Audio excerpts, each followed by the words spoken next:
दक्षिण 24 परगना के बहुचर्चित भांगर बम विस्फोट मामले के मुख्य साजिशकर्ता और तृणमूल कांग्रेस के पूर्व विधायक शौकत मुल्ला को आज राष्ट्रीय जांच एजेंसी द्वारा विशेष अदालत में पेश किए जाने के दौरान कोर्ट परिसर में चरम अव्यवस्था और भारी हंगामा देखने को मिला।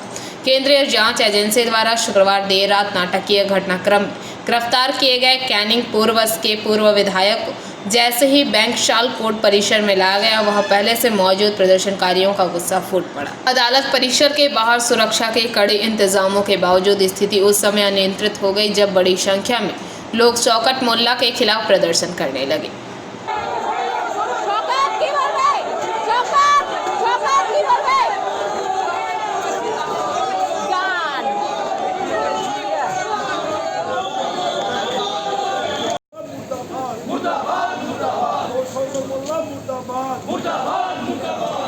ফাঁসি দিতেই হবে, দিতেই হবে, দিতেই হবে।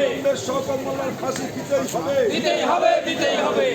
শওকত মোল্লার ফাঁসি দিতেই হবে, দিতেই হবে, দিতেই হবে। শওকত মোল্লা মুর্দাবাদ, মুর্দাবাদ, মুর্দাবাদ। শওকত মোল্লা মুর্দাবাদ, মুর্দাবাদ, মুর্দাবাদ। Bureau report, PVTV news.